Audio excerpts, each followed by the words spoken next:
Moi aussi. Alors, bonjour. Alors, je vais, pour l'instant, vous voyez, bonjour, monsieur Amrouni Abdelbasset. Et je vais te demander, est-ce qu'on peut se tutoyer? Oui, Alors, on va t'inquiète se tutoyer. pas. Alors, très content, Abdelbasset, de faire ta connaissance. Je vais te présenter Moi aussi, rapidement. En fait, tu es d'origine tunisienne. c'est ça. C'est ça. Tu t'es inscrit t'as envoyé ta candidature le 22 novembre 2022, donc on est en 2024, Oui, hein, ça commence à oui, dater un petit peu. Aujourd'hui, tu es au oui, Québec depuis plusieurs mois, puis tu vas nous partager un peu ton expérience. Tu es arrivé ici avec un emploi, donc avec un visa fermé, donc tu vas aussi peut-être nous oui, parler de ça, des gens qui t'ont accompagné, comme notre consultante en immigration, Nathalie. Ton métier aujourd'hui, tu es chauffeur de camion toupie. oui. Et puis, alors pourquoi aujourd'hui on se parle? Ben, parce qu'en fait, tu vas nous partager, puis on a été super contents et honnêtement, on te remercie. C'est qu'à un moment, tu nous as envoyé un document PowerPoint, tu as fait un PowerPoint pour dire, je vais expliquer aux gens qui voudraient savoir comment ça marche pour avoir transformé son permis de son pays d'origine, que ce soit la Tunisie, le Maroc, l'Algérie ou d'autres pays, Oui. quand on arrive au Québec et qu'on est justement un chauffeur de camion. Je sais qu'il y a beaucoup d'interrogations, il y a beaucoup de questions. On avait parlé il y a quelques mois de ça avec un centre de formation, mais je trouve que tu l'as vraiment bien vulgarisé. Puis tout à l'heure, je vais présenter ton PowerPoint que tu as fait. On n'a rien modifié, on l'a pris tel que tu nous l'as envoyé.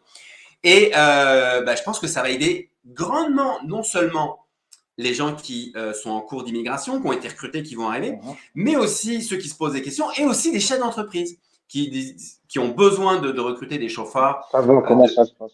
Exactement, parce que oui, certaines entreprises ont déjà fait des démarches, ont déjà recruté, on a recruté pour l'entreprise dans laquelle tu es, on a recruté quand même beaucoup de monde dans cette entreprise sur des métiers de chauffeur et de chauffeur camion toubé. Mais il y a beaucoup d'entreprises qui se disent, ben, ok, mais je fais venir un chauffeur de Tunisie, du Maroc, de France. Comment ça marche pour que je puisse le faire conduire? Alors, Abdel Basset, je vais te laisser peut-être nous en dire un peu plus sur toi. Est-ce que tu es marié? Est-ce que c'était quoi votre projet d'arriver ici? Parle-nous de toi.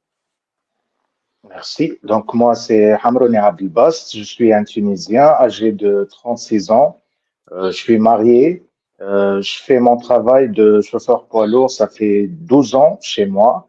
Et j'ai gagné pas mal de trophées dans mon pays en tant que meilleur chauffeur, en tant que conduite sécuritaire, pas mal de choses. Et c'est grâce à ça que je suis ici parce que j'ai passé par une très belle expérience avec des grandes sociétés dans mon pays. Aussi, j'ai eu des bonnes formations pour la conduite et tout ce qui est dans le domaine logistique.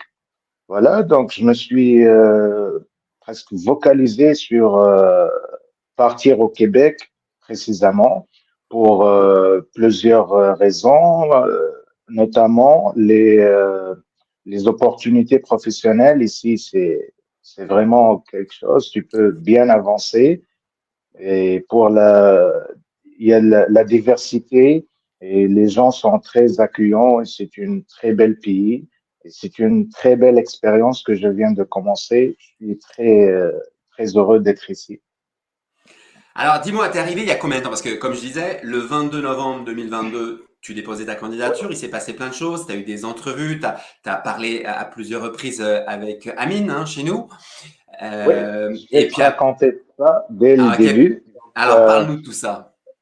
Dès le début, je vais le raconter. Donc, j'étais toujours à la recherche d'une opportunité au Canada en général, plus précisément au Québec, parce que je suis francophone, donc c'est notre deuxième langue, le français en Tunisie.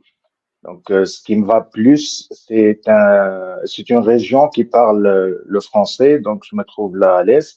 J'ai commencé mes recherches et par hasard, j'ai tombé sur un live de Monsieur Amin Krichen et Madame Nathalie qui parlaient des nouveautés de l'immigration. Donc, j'ai suivi l'interview comme tout le monde.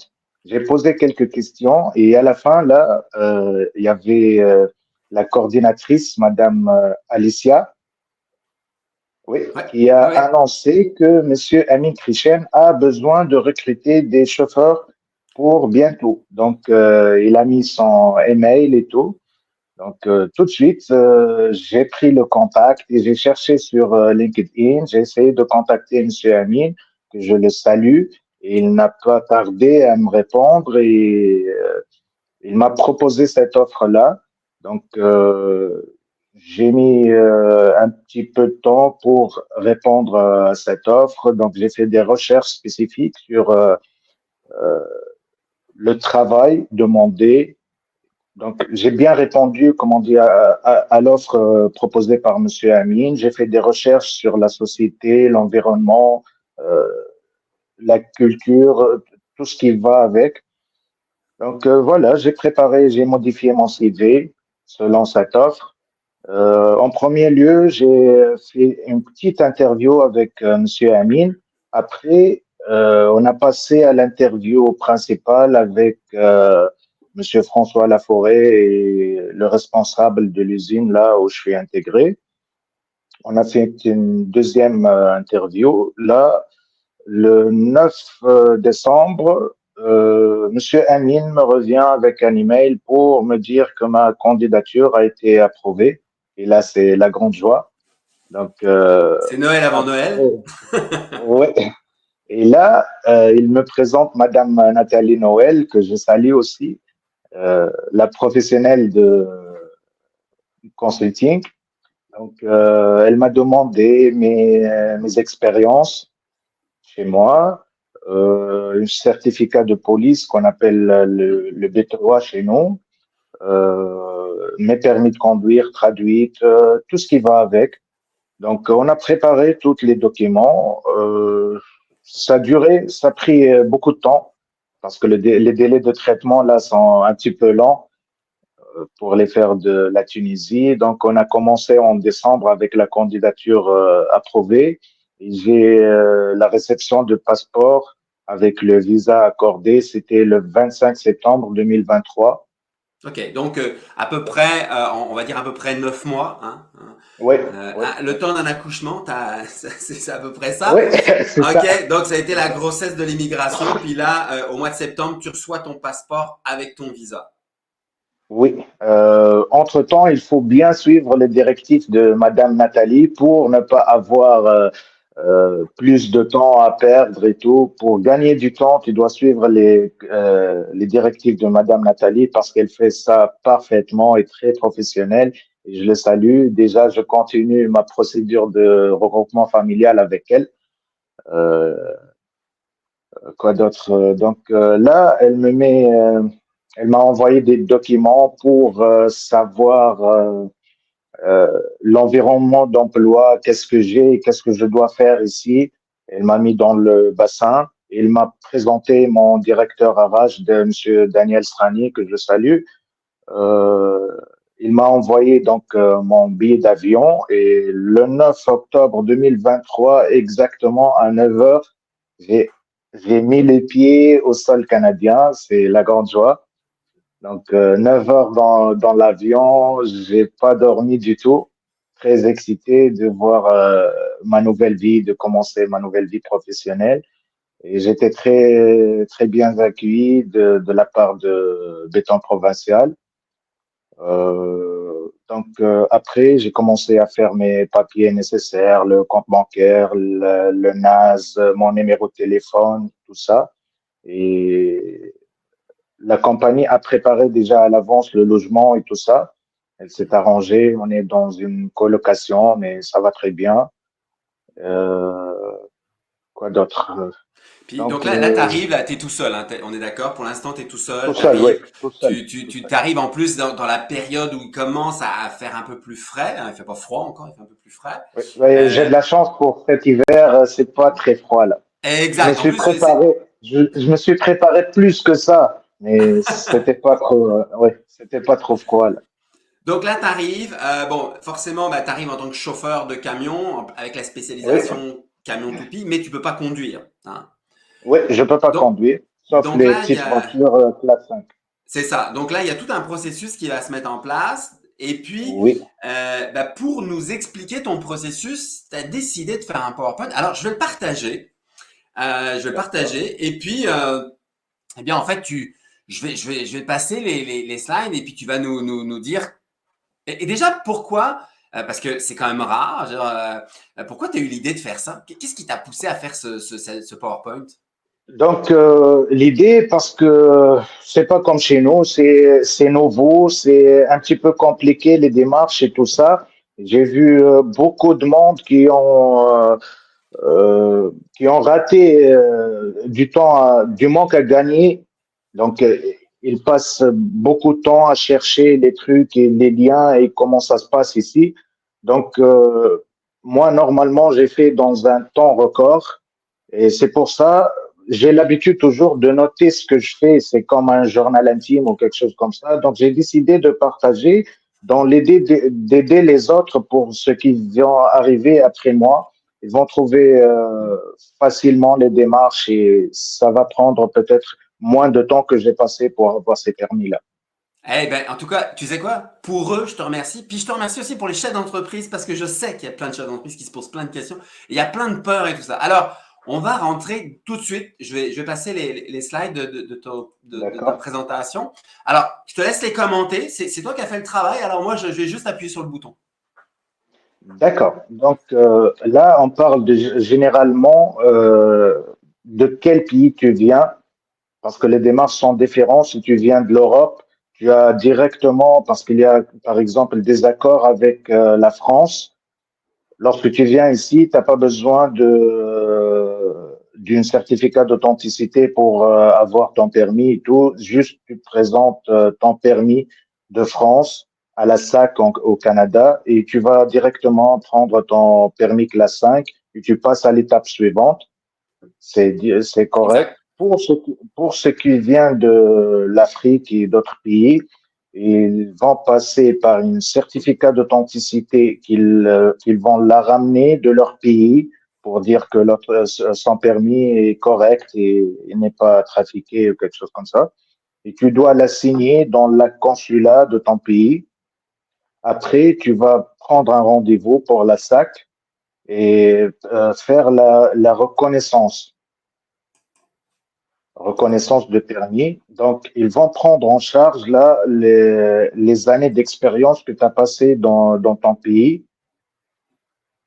Et Ouais. après, on va passer à l'étape du théorique et pratique, parce que les Français, ceux qui viennent de l'Europe, ils ont l'accord, ils passent pas le théorique et pratique pour la classe 5, mais pour les autres, ils vont passer la théorique et la pratique. Ici, sur la présentation, j'ai mis des liens pour commencer à savoir comment est le code de la route ici, les spécifications. Donc, tu peux rentrer sur le site de la SAC pour faire quelques exercices pour comprendre les choses et réussir Et ton d'ailleurs, je tiens permis à le dire dans théorique. cette vidéo, on va mettre, si tu nous donnes l'accord, on va mettre ce PowerPoint en PDF et on va le mettre à disposition de tous les candidats qui sont intéressés parce que tu as vraiment fait un Ah, super bon travail et donc si tu es d'accord, on va le merci. partager. L'idée de faire ça, c'est de partager pour tout le monde. Donc, je vous C'est autorise avec parfait. grand cœur. Oui, C'est gentil. merci. Donc, après de passer la classe 5, qui n'est pas trop difficile, juste il y a quelques petites différences entre nos pays et ici. Et c'est pas difficile parce que si on passe sur les voitures comment dire, automatiques, chez nous, c'est toujours des manuels, donc c'est plus facile de gérer. Quoi d'autre? Après, on va passer la pièce maîtresse et la classe 1, ce qu'on est ici. On va travailler en tant que chauffeur de classe 1. Donc, j'ai mis des liens pour des formations en ligne qu'on doit acheter en arrivant ici. J'ai mis des noms des auto-écoles. On va acheter la formation et il faut s'appliquer parce qu'il y a beaucoup de différences entre ce que j'ai vu dans mon pays et ce que j'ai trouvé ici. Donc, c'est un petit peu difficile pour la théorie, puis c'est beaucoup de questions et c'est des questions plus techniques et mécaniques. Donc, il suffit pas d'être chauffeur et de connaître les panneaux, il faut comprendre comment ça fonctionne le camion. Ça demande un petit peu un mécanicien, un ingénieur là pour le faire. Et et puis en toute transparence, est-ce que tu as trouvé ça difficile? Oui, c'est difficile, mais j'étais appliqué pour comprendre comment ça marche parce que j'ai pas vraiment une grande idée sur la mécanique. Par exemple, j'ai trouvé beaucoup de difficultés avec le système de freinage. Chez nous, on n'a pas besoin de comprendre comment ça fonctionne le frein.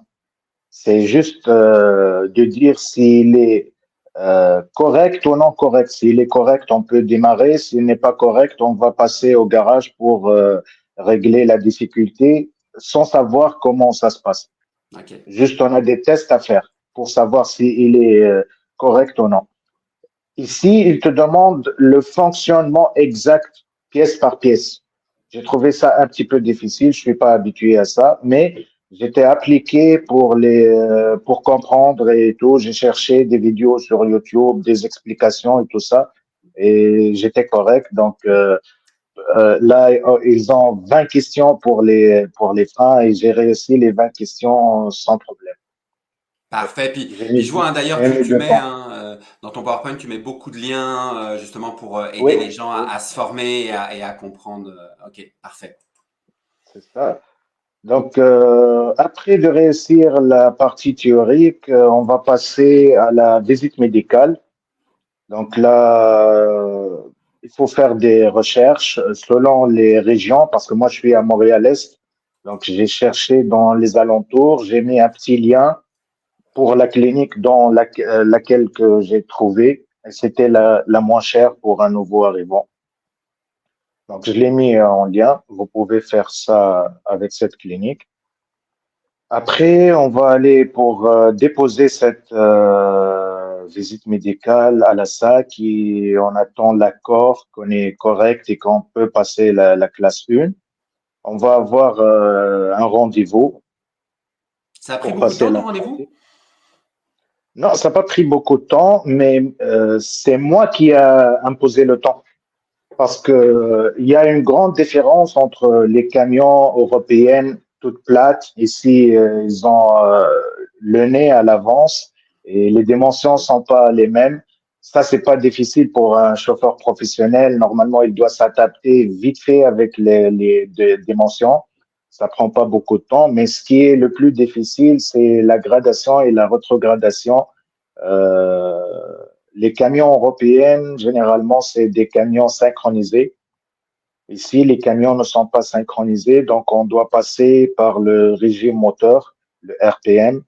Il faut bien le suivre, il faut bien le comprendre et il faut passer par les doubles embrayages, ce qu'on fait pas chez nous.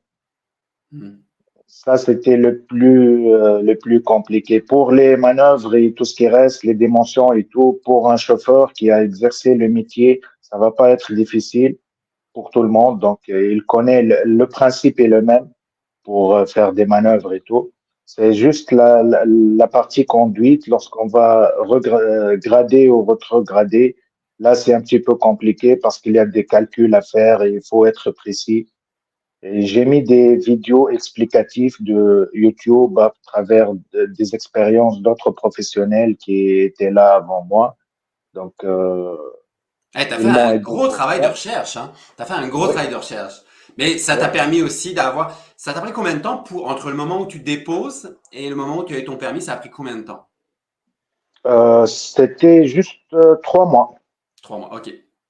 3 mois en tout, en passant de la reconnaissance, la classe 5 théorique pratique, après la théorique pratique pour la classe 1. Et ici, il faut aussi remercier la compagnie qui m'a aidé pour ça. Elle m'a offert une bonne formation avec, j'étais bien accompagné avec un formateur que je suivais pendant un mois pour la classe 1. Donc, j'ai bien compris comment ça se passe et j'ai pratiqué ce qu'il faut parce que ici, lorsque tu auras ton permis théorique de classe 1, tu as le droit de conduire accompagné. Parfait. Il y Donc là, a, pendant un mois, t'as eu. En fait, vous étiez en ouais, doublon, quoi, hein, c'est ça? en doublant, voilà. T'as pas le Parfait. droit de conduire tout seul. Il suffit d'avoir quelqu'un qui a le permis plus de 2 ans. Il peut t'accompagner. Tu peux commencer à exercer les choses. C'est mieux que de regarder. mais ça va être bon le travail qu'on a fait pour quelqu'un qui connaît pas comment ça se passe ici, donc il peut se préparer avant de venir. Il aura une petite idée comment ça se passe. Excellent. C'est Donc ça là, le on but. voit un peu la démarche, on voit que c'est pas si long que ça, mais il faut se préparer. Toi, en fait, Oui, ben, tu n'avais pas forcément toutes les données, donc là aujourd'hui, tu les offres à ceux qui vont arriver, donc oui, c'est très oui. sympa. Moi, j'ai fait toute Euh, une recherche, j'ai pas les informations, j'ai recherché à fur et à mesure. donc là, au moins, maintenant, tu offres ça pour les suivants. Donc là, Oui, aujourd'hui, ça va faire combien de mois que tu occupes ce poste tout seul, en fait, en tant que chauffeur pour cette compagnie? je viens de faire mon premier mois en tant que chauffeur semi. Parfait. Et alors maintenant, dans ta vie privée, alors donc là, ça y est, tu commences à t'installer. Bon, Oui, comme tu dis, tu as passé un hiver qui était pas trop froid. Hein. Cette année, non, non, c'est pas trop froid là. on est chanceux. Je pense que j'ai Euh, ramené la chaleur tunisienne ici. C'est T'as pour ramené ça un qu'il peu n'y de a pas un chaleur grand hiver. tunisienne. Ok. Ouais, ouais, ouais. Et alors, c'est quoi les prochaines démarches pour toi par rapport à ta conjointe, comme c'est qu'est-ce que vous avez fait, c'est quoi les démarches? Donc, dès que je suis ici au Canada, j'ai contacté Madame Nathalie après 2 semaines de travail. Donc, j'ai contacté Madame Nathalie parce que je lui fais confiance et elle fait son travail parfaitement.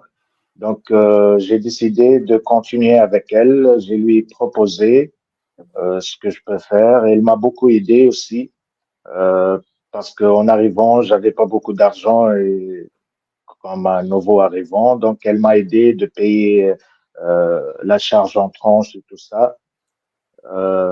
Et on a commencé directement les procédures et j'ai eu déjà la CAQ pour ma petite fille pour l'école, son permis d'études et ma femme est dans la dernière étape.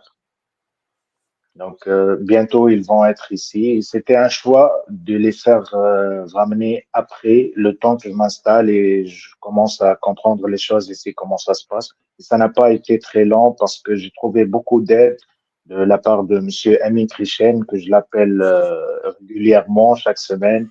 Il me donne des idées et tout ça. En plus, mon directeur RH, il est toujours disponible pour répondre à mes questions. Donc, ça m'a donné beaucoup d'idées pour mes démarches. Voilà. Ben, en tout cas, on est super content de te savoir arriver ici. On est content que ton Merci. projet, on a tous des rêves dans la vie, puis un jour, c'est de se dire, ah ben, j'aimerais bien aller vivre au Canada, au Québec, et puis Ouais. on se dit, est-ce que j'y arriverai un jour? Puis là, ça y est, ton rêve il est là. Maintenant, il n'y a plus qu'à attendre le reste de ta petite famille pour que ça puisse continuer ensemble. Ouais. Euh, Si tu avais des conseils à à partager aussi bien à des candidats qui vont regarder cette vidéo-là et qui ont peut-être ton métier ou qui veulent immigrer. Puis aussi, après, la deuxième question, c'est qu'est-ce que tu aurais comme conseil à donner à des entreprises qui vont accueillir des gens qui arrivent de l'extérieur et pourquoi pas des chauffeurs comme toi. Alors, Ok. candidats, qu'est-ce que tu leur dirais aux candidats qui vont écouter cette vidéo? Donc, pour les candidats, je leur propose de prendre bien le temps de comprendre les procédures administratives et tout ce qui se passe ici avant d'arriver pour avoir un pas à l'avance. Ne pas tomber dans le piège et perdre du temps et se perturber et faire parce que il y en a quelqu'un qui gère bien, qui gère pas bien la situation. Donc, ils vont perdre du temps, ils vont peut-être ne pas être à l'aise ici. Mais si tu te prépares à l'avance, ça va être bon et parfait. Moi, c'est ce que j'ai fait. J'ai fait beaucoup de recherches sur la vie culturelle, sur la vie de tous les jours, le quotidien, les prix, les logements. Tu peux le préparer de ton pays avant de venir. Tu peux prendre ton temps. Il y en a beaucoup des vidéos sur YouTube, beaucoup d'articles, beaucoup de choses à savoir. Puis d'ailleurs, aujourd'hui, toi, tu contribues à ça. Hein, tu t'amènes encore du Ouais, contenu en plus. Donc, exact, on peut trouver du contenu. Ouais, tout ouais, à fait. ouais. Moi, c'est ce que j'ai fait. J'ai demandé beaucoup de questions à des gens qui sont déjà au Canada. Je demande toujours des questions, je regarde des lives, je cherche sur YouTube, sur des articles, tout ça, pour comprendre un petit peu avant de venir ici. Donc, j'ai pas trouvé aussi difficile. C'était parfait. J'ai trouvé de la bonne compagnie. Surtout les gens ici, ils sont très accueillants et très ouverts d'esprit. Euh, je salue d'ailleurs tous mes collègues qui ont été là et nous ont montré beaucoup de choses et ça a bien été. Ben, alors, en même temps, je trouve que c'est très gentil de ta part. Il y a beaucoup de reconnaissance aussi, hein, je le vois. En fait, depuis qu'on s'est parlé, je vois que tu es vraiment très généreux envers les gens. Tu veux aussi rendre en disant merci à ceux qui t'ont accueilli, bien sûr, mais aussi à ceux qui vont arriver en Tout disant à ben, fait, moi. je vais vous aider aussi parce que des fois, bah, à pas savoir les choses, on perd du temps. Et puis, comme tu dis, perdre du temps, c'est aussi des fois perdre de l'argent. Ouais. Ça peut être des tas de choses. Donc, ça c'est important. Alors, et aux entreprises maintenant, si tu avais des conseils à donner aux entreprises qui vont accueillir des gens qui arrivent de l'extérieur, et puis pourquoi pas des gens qui arrivent avec un permis, et puis parce qu'on le sait que des fois, si l'entreprise c'est pas exactement la démarche pour faire passer le permis à son chauffeur, bah, ça va perdre du temps, puis ça va amener du stress pour tout le monde. Alors, c'est quoi tes conseils? C'est les mêmes conseils pour les candidats, pour l'entreprise. Elle doit se renseigner comment ça se passe et pour bien préparer les choses. Là, j'étais dans une très bonne compagnie. Ils nous ont offert la formation, le camion le jour de passage parce que si tu vas louer tout seul, ça coûte très, très, très cher. Ah oui, c'est Ici, sûr. et comme étant t'es un nouveau arrivant, tu peux pas gérer tout ça et tu peux pas arriver à faire dans un temps record et ton but, c'est à la base de travailler en tant que chauffeur. Donc, il faut faire vite, il faut comprendre les choses comme il faut. Et donc, pour les compagnies, ils doivent se préparer pour ça, offrir un camion, offrir la formation, savoir les démarches, comment ça se passe, où y aller, à qui demander, les numéros à appeler, tout ce qu'il faut faire. Puis en plus, ça, tu leur facilites la tâche parce que je suis sûr qu'il y a des entreprises qui vont télécharger ton document et qui vont dire, Eh, moi, ça va nous aider, ça va nous aider pour l'avenir, ça c'est sûr. Je sais qu'il y a beaucoup de candidats chauffeurs au niveau du recrutement et sur la plateforme, mais je sais que il y en a plein qui vont télécharger, qui vont suivre cette vidéo-là, puis qui vont peut-être, il y en a même qui t'écriront pour avoir des conseils, tellement ils vont se dire, mais on a besoin de ça. Euh, pour finaliser notre entrevue, hein, ça fait déjà bientôt 30 minutes qu'on parle ensemble, mais je t'avais dit 30 minutes. Euh, Comment tu vois l'avenir? Comment tu, c'est ton, en fait, entre ce que tu imaginais du Canada et du Québec avant d'arriver, donc depuis, tu es originaire de quelle ville en Tunisie? La capitale, À Tunis, Tunis. Ok. Donc, comment depuis Tunis, tu envisageais le Québec, le Canada? Parce que tu n'étais jamais venu avant, hein, en fait. Hein. jamais. Donc, ça a C'est été vraiment c'est le mon grand saut. c'est mon premier voyage. La première fois que je prends l'avion là. Oh ouais, c'est waouh. En plus, la Ouais, première fois que tu prends l'avion. ouais. Alors, comment ça se passe quand on visualise un pays, qu'on se fait un rêve et puis qu'on arrive? Qu'est-ce qu'est-ce qui t'a surpris le plus dans ton projet d'immigration en arrivant? Qu'est-ce que tu avais prévu ou pas prévu? Donc, peut-être que c'était plus que j'attendais. J'attendais Oh. un grand combat avec les nouveaux démarches, la nouvelle vie, le nouveau monde, des gens que je connais pas, mais ils m'ont facilité vraiment la tâche avec leur grand cœur et leur accueil et tout ça. Ils m'ont beaucoup aidé, m'ont facilité le chemin pour arriver à mes objectifs. C'est plus que j'attendais. C'est vraiment plus que j'attendais. Ouais. Eh ben, en tout cas, on est très, très heureux pour toi. Et puis, bien sûr, je remercie Amine qui t'a accompagné pendant tout ce parcours, Nathalie, Oui, la consultante en immigration, qui t'a aussi accompagné, puis qui continue à t'accompagner pour ta petite fille et pour puis les ta démarches. femme. Oui. C'est ça. Et puis, bah, moi, je te souhaite beaucoup de succès, beaucoup de plaisir. Continue et puis, merci surtout pour ce que tu fais. Merci pour le temps que tu nous as consacré ce matin. Je sais que là, tu pars. Hein. On a calé rapidement parce que là, justement, tu vas aller conduire. Il y a ton camion qui Oui, t'attend, tu as tes clients qui t'attendent. oui. Et puis, encore mille merci. Et puis, on se reparle bientôt. J'aurais vraiment le goût qu'on se reparle quand ta petite fille et puis ta femme vont arriver, parce qu'on verra comment on peut aussi les aider à se trouver un emploi et autres, pas pour ta fille, là on est d'accord, mais Oui, à ta conjointe. Et puis merci pour tout, merci de ta confiance. merci. Et puis Merci, on merci est beaucoup. super C'est avec heureux grand plaisir. que ta nouvelle vie se passe bien au Québec. Alors, merci à toi. Et puis, Merci. j'espère que tous ces conseils vont pouvoir aider grandement, mais ça, j'en suis certain, tous ceux qui vont écouter ce live. Alors, bonne journée à toi et puis à très bientôt. Merci, agréable journée, Monsieur Philippe. On s'appelle bientôt. Merci. Merci beaucoup.